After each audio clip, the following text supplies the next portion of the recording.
नमस्कार, खबर 12 बजे देख रहे हैं आप और मैं आपके साथ रंजना रावत। बुलेटिन की शुरुआत बड़ी खबर के साथ करेंगे और खबर वाराणसी से, जहां आईएसआईएस की ब्लैक पाउडर वाली साजिश नाकाम हो गई है। वॉइस ऑफ हिंदू मॉड्यूल के आतंकी को गिरफ्तार कर लिया गया है और देश में हिंसक जिहाद छेड़ने की साजिश रच रहा था संदिग्ध। तो लगातार इस पूरे मामले को लेकर कार्रवाई की जा रही है और ये बड़ी खबर आपको बताते चले, वाराणसी में आईएसआईएस की ब्लैक पाउडर वाली साजिश नाकाम होती हुई नजर आ रही है और वॉइस ऑफ हिंद मॉड्यूल के आतंकी को गिरफ्तार कर लिया गया है। देश में हिंसक जिहाद छेड़ने की साजिश रच रहा था संदिग्ध और आईएसआईएस के वॉइस ऑफ खुरासान का प्रचार प्रसार कर रहा था। आकाओं के निर्देश पर ब्लैक पाउडर और आईडी बना रहा था और अब इसकी गिरफ्तारी हो चुकी है। आगे पूछताछ की जा रही है। तो वॉइस ऑफ हिंद मॉड्यूल के आतंकी को गिरफ्तार कर लिया गया है और संदिग्ध आतंकी की गिरफ्तारी हो चुकी है। देश में हिंसक जिहाद फैलाने की कोशिश नाकाम होती नजर आ रही है और विस्फोटक ब्लैक पाउडर की साजिश नाकाम हो रही है। तो एनआईए को बड़ी सफलता हाथ लगी है। आपको बताते चले, इस पूरे मामले पर कार्रवाई की जा रही है। आईएसआईएस की बड़ी साजिश का जांच एजेंसी एनआईए ने खुलासा कर दिया है और एक संदिग्ध की गिरफ्तारी हो चुकी है। एनआईए ने जिस संदिग्ध को गिरफ्तार किया है उसका नाम बासित कलाम सिद्दीकी है। वो युवाओं का ब्रेन वॉश करता था। यही नहीं, युवाओं को आईएसआईएस में भर्ती करने का काम भी कराता था और इस पूरे मामले में एनआईए को बड़ी सफलता मिली है, बड़ी कार्रवाई की गई है। और हमारे साथ हमारे संवाददाता सुशांत इस वक्त लाइव जुड़ गया, उनका रुख करते हैं। सुशांत, एनआईए ने संदिग्ध को गिरफ्तार कर लिया, एक बड़ी सफलता हाथ लगी है, क्या कुछ अपडेट? देखिए, आईएसआईएस से जुड़ा हुआ ये लड़का था जो यहाँ पर ऑनलाइन कोर्स कर रहा था और ये काफी शाई नेचर का लड़का था, ज्यादा बातचीत किसी से करता नहीं था और ऑनलाइन कोर्स के माध्यम से ही आईएसआईएस से संपर्क में भी था। और किस तरीके से आईएसआईएस काम करती है, आईएसआईएस का जो मॉड्यूल होता है वो किस तरीके से करता है और जिहाद के प्रति किस तरीके से युवाओं को मोटिवेट किया जाए, एक तरीके से भारत विरोधी गतिविधियों के प्रति मोटिवेट किया जाए, इसकी वो पूरी ट्रेनिंग ले रहा था और युवाओं को ब्रेन वॉश करने का भी काम कर रहा था। 2021 में ही इसके खिलाफ जो मामला है वो दर्ज हो चुका था। लगातार एनआईए और एटीएस को जो टीम है, एटीएस की जो यूनिट है, वो लगातार इसको जो है वो रडार पे ली हुई थी और अब इसको गिरफ्तार कर लिया गया है और आज दिल्ली के कोर्ट में इसे पेश भी किया जाएगा। इसके अलावा और भी कौन सी कड़ियां जुड़ी हुई है जो अभी तक बातें सामने आई है, इसके अनुसार इसके साथ और भी कई लड़के हैं जो दिल्ली और पूर्वी उत्तर प्रदेश से जुड़े हुए हैं, तो उनको भी खंगाला जा रहा है। हो सकता है आने वाले कुछ दिनों में उन लोगों की भी गिरफ्तारी हो सकती है।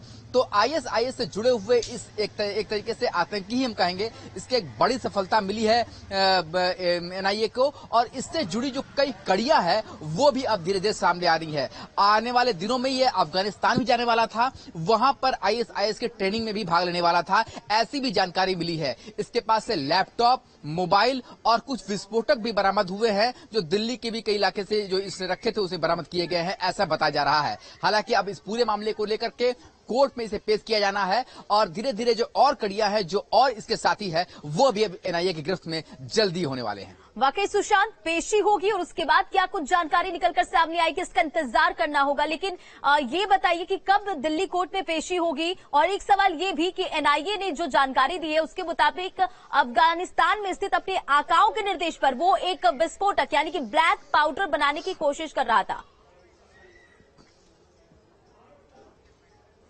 देखिए, आज ही इसकी पेशी होने वाली है दिल्ली के कोर्ट में और आज ही एनआईए इसे पेश भी करेगी और उसके बाद जेल भेजने की प्रक्रिया होगी। उससे पहले रिमांड पे भी लिया जाएगा, पूछताछ होगी, इंट्रोगेशन होगा कि कौन कौन से लोग इसके साथ जुड़े हुए हैं, किस तरीके से ऑनलाइन ये कोर्स को कर रहा था, किस तरीके से ऑनलाइन ये अपने ट्रेनिंग को अंजाम दे रहा था, कैसे ये युवाओं को ब्रेन वॉश कर रहा था या फिर ऐसे कौन कौन से ऐसे युवा हैं जिसको इन्होंने अपने साथ जोड़ रखा था। तो इन सारी चीजों पर एक रिमांड पर पूछताछ होगी इसके साथ और अफगानिस्तान मैदान में जाकर के अपने आकाओं से मिलने के बाद जो ट्रेनिंग लेने वाला था, किस तरीके से भीड़ भाड़ वाले इलाके में विस्फोट किया जाए, किस तरीके से बॉम्ब प्लांट किया जाए, इन सब सारी चीजों की ट्रेनिंग जो है ये लेने की कोशिश कर रहा था। तो इन सारी चीजों को लेकर एनआईए पूछताछ करेगी, पर उससे पहले कोर्ट में पेश करने के बाद जब रिमांड पर लिया जाएगा तो धीरे धीरे परत दर परत देखिए कई जानकारी निकलकर सामने आ रही है। देखिए ये भी जानकारी निकलकर सामने है कि दूसरे घातक रासायनिक पदार्थों के उपयोग की भी जानकारी ले रहा था। तो ये तमाम चीजें क्या तैयारी थी, कैसे समझा जाए इसे? देखिए आईएसआईएस के अगर मॉड्यूल को समझे तो जाहिर सी बात है आईएसआईएस सारे आतंकी संगठन से मिला हुआ था। और ये जो आईएसआईएस का एक मैगजीन निकलती है, एक पत्रिका निकलती है, उस पत्रिका पे भी ऑनलाइन ये लिखा करता था, अपने लेख लिखता था, जिहाद का आंदोलन करता था और लोगों को जो खासतौर पर यूथ को अपने तरफ मोटिवेट करता था। जिसके तहत सबसे पहले केस जो दर्ज हुआ था वो इसी के तहत हुआ था कि किस तरीके से जो आईएसआईएस की पत्रिका है उसमें लिखा करता था। तो जाहिर सी बात है आईएसआईएस और आतंकी संगठन की मिलीभगत होती है।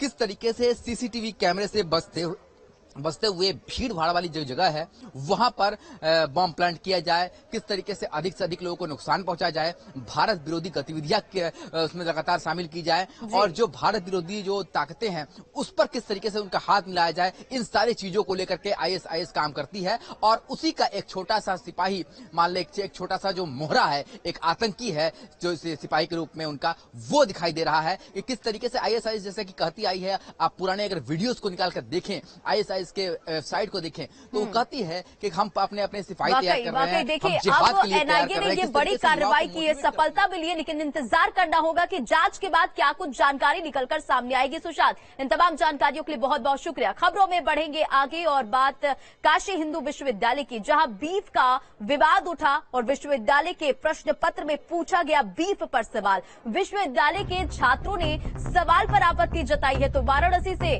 आपको खबर बताते चले जहां फिर सवालों के घेरे में विश्वविद्यालय, और आपको बताते चले कि काशी हिंदू विश्वविद्यालय में बीफ का उठा है विवाद और विश्वविद्यालय में प्रश्न पत्र में पूछा गया बीफ पर सवाल और इसके बाद छात्रों ने आपत्ति जताई है। इस पर सवाल उठ रहे हैं, गौमांस पर पढ़ाई करवाए जाने का आरोप लग रहा है और छात्रों ने कुलपति को पत्र लिखकर इस पूरे मामले को लेकर आपत्ति जताई है। बैचलर ऑफ वोकेशन के सेकंड सेमेस्टर के प्रश्न पत्र में ये सवाल पूछा गया था, जिसके बाद छात्रों ने आपत्ति जताते हुए एक पत्र लिखा है और छात्रों ने पत्र लिखकर अधिकारियों को बर्खास्त करने की मांग भी की है और प्रश्न पत्र बनाने वाले सभी अधिकारियों को बर्खास्त करने की मांग की है। तो एक बार फिर से सवालों के घेरे में बीएचयू और बीफ वाले प्रश्न पर छात्रों ने नाराजगी जताई है। वाराणसी के काशी हिंदू विश्वविद्यालय में अब बीफ को लेकर सवाल शुरू हो गया है। विश्वविद्यालय के प्रश्न पत्र में बीफ पर सवाल पूछा गया, जिस पर छात्रों ने आपत्ति जताई। गौमांस पर पढ़ाई करवाए जाने का आरोप लगाया छात्रों ने और छात्रों ने कुलपति को पत्र लिखकर इस पूरे मामले को पर आपत्ति जताई है और बैचलर ऑफ वोकेशन के सेकंड सेमेस्टर के प्रश्न पत्र में सवाल। तो देखिए हमारे साथ वाराणसी से सुशांत जुड़ गए, उनका रुख करते हैं। सुशांत, एक बार फिर से सवालों के घेरे में वाराणसी से काशी हिंदू विश्वविद्यालय, क्या कुछ जानकारी है? छात्रों ने इस पूरे मामले पर बर्खास्तगी की मांग की है।